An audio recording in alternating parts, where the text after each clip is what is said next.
Shalom, all praise to Yahweh, Bashim Al-Shad, double lines to the Apostles GMS. This is Anna Allah coming at you in the video. In this video, basically I want to go into, being high-minded, being heady, because this is a topic that needs to be spoken on.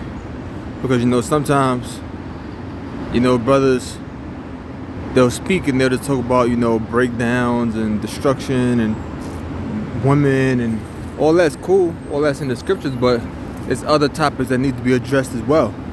So let's get right into this.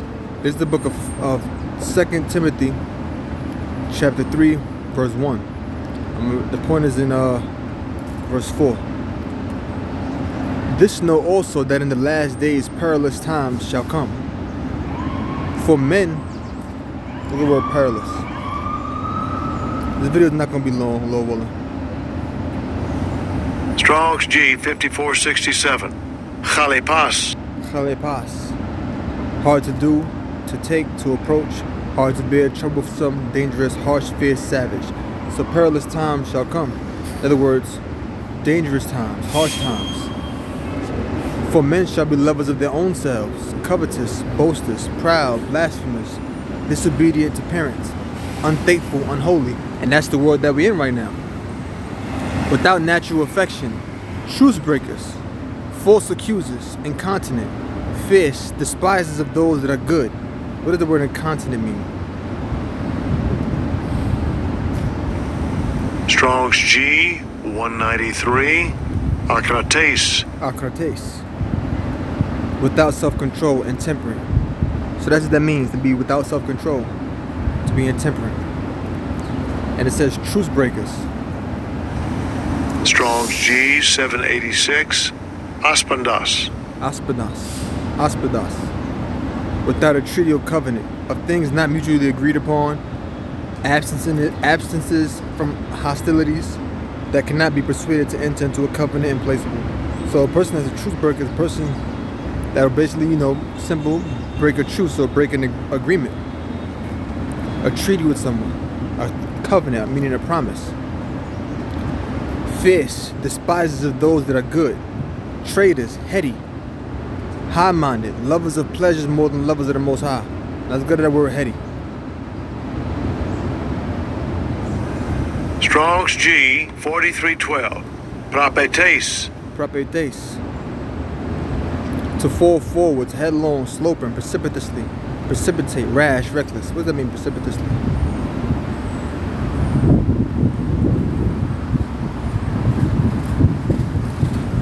Very steeply, hastily, and without careful consideration.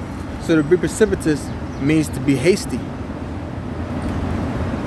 without careful consideration.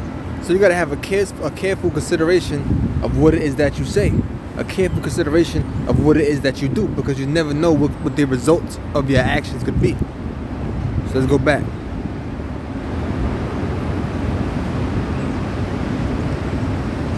Like it means to fall forward. The person that falls forward is the person that's hasty. The person could be rushing to get a bus or a train and may fall. That's why the word there for heady was fall forward. So look at the word high-minded. Strong's G 5187. Tufao. To raise the smoke, to wrap in the mist. Metaphorically, to make proud, puff up with pride, render insolent. So that's what we need right there. So to be high-minded means to be proud. Lovers of pleasure more than lovers of the Most High, having a form of godliness but denying the power thereof. So they may seem godly, but it is that they deny the power thereof. They deny the true, the one and true living God, the Most High.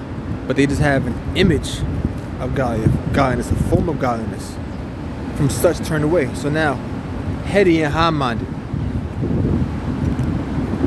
Let's get some scriptures on it. Now this is the book of St. John, chapter 20. I'm going to start from verse 1. The first day of the week cometh Mary Magdalene early, when it was yet dark, unto the sepulchre, and seeth the stone taken away from the sepulchre. So Yahweh had risen, the tomb was empty. Then she runneth and cometh to Simon Peter and to the other disciple whom Yahweh loved, that's talking about John, and saith unto them, They have taken away the Lord out of the sepulchre, and we know not where they have laid him. So she said they took the body of the Lord out of the sepulchre. We don't know where they put him. So she's thinking they took the body out and just took it somewhere else. Peter therefore went forth, and that other disciple, talking about John, and came to the sepulchre. So they ran both together, and the other disciple did outrun Peter and came first to the sepulchre. So John, he outran Peter, and he reached the sepulchre first. So he got to the sepulchre before Peter did. And he, stooping down, looking in, saw the linen clothes lying, yet went he not in. So he looked down, and he saw the linen garment that Yahushua had on while he was alive. I'm sorry, that Yahushua had on when he was put into the tomb after he was crucified. Yet went he not in. He didn't go there though. He saw the linen garments, but he didn't go in. Why? Because Peter was the one that had the rank. He wasn't being heady. He wasn't being high-minded. He wasn't being hasty. He took careful consideration of what he was going to do and what he did. Because any old Bible just ran right in the sepulchre, went in there. No, he didn't do that. Because he understood there was an order. Then cometh Simon Peter following him, and went into the sepulchre, and seeth the linen clothes lie. So then came Simon Peter following him, and he went into the sepulchre. He went in there. Because why? It was an order. He didn't just say, oh, I'm just going to run up in the sepulchre. John didn't do that. So you're not supposed to be heady and high-minded in this thing. And that's a perfect scripture to go right to it, because the word heady means to fall forwards. And I remember I gave an example of somebody running to the bus or a train, falling forward. That's another meaning of being heady, to fall forwards. That's when a person is being hasty. But John said, you know what? Let me wait for Peter to go in.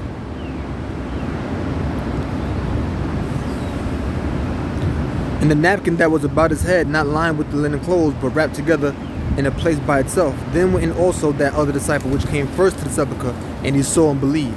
Then went the other disciple. See? So that proves it right there. That Peter went in, then he followed behind him. It don't mean he went in the sepulchre and no. Then went the other disciple. Went in also. Okay? So you got to be humble in this thing. You don't want to be the guy that try to put yourself out there. You want to be the guy in the spotlight. Want to be a so-called star. All right? Because guess what? You want to be a so-called star, then guess what? The light going to be on you. And you don't want no light shined upon you. You don't want to be looked at as that guy. Yeah, I'm the guy. I know the scriptures. They're going to look at me. If that's the mentality you got, man, you ain't right. Proverbs 25:6. Put not forth thyself in the presence of a king, and stand not in the place of great men. So if you're in the presence of a king, you don't go and put yourself forth in the presence of a king. A king is supposed to call upon you. You're just not in the presence of a king and you step up. You see a king and you step up in the king's presence. No, the king is supposed to call upon you. The king is supposed to beckon you. And stand not in the place of great men. That's self-explanatory. You don't stand in the place of men that are great. You don't stand in the place of great men. That's not what you do. Because they're great men. They're men that are above you.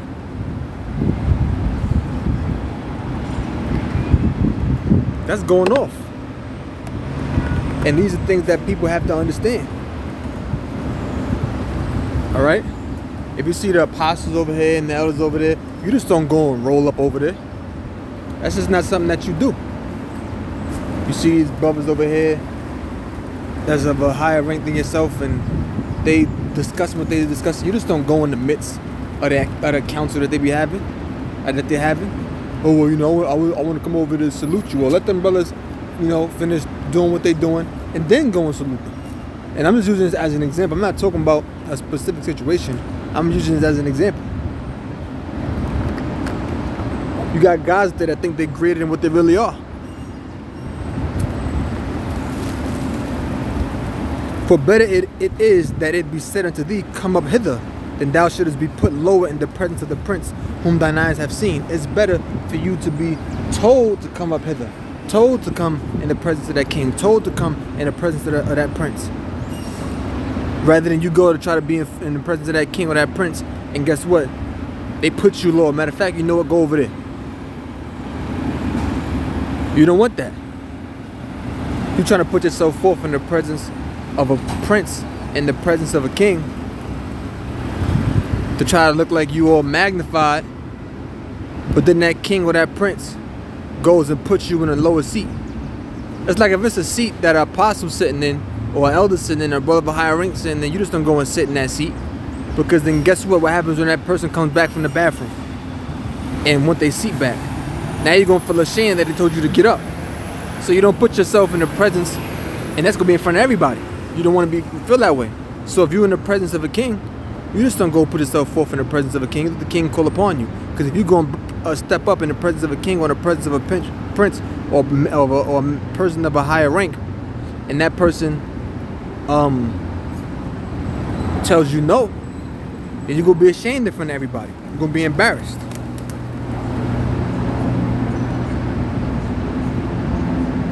Okay? Go not forth hastily to strive, lest thou know not what to do in the end. That's good on that. Let me keep reading. Go not forth hastily to strive, so don't do anything in haste, lest thou not know what to do in the end thereof. Remember, you don't want to be precipitous or heady, hastily.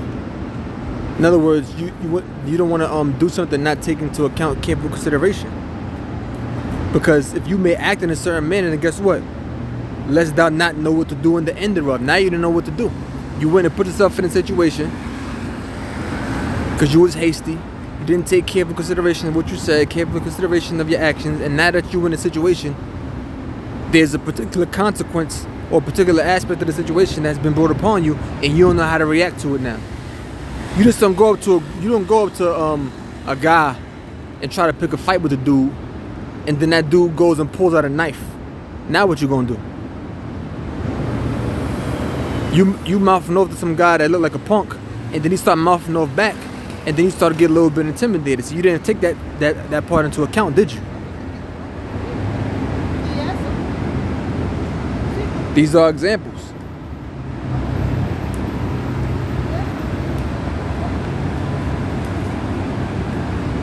You don't go and steal at all, of course. But if a person goes and steal, and then what happens when they get caught in the midst of stealing? Then what you gonna say? Oh, well, I was just, bending down, tying my shoe. Come on, man.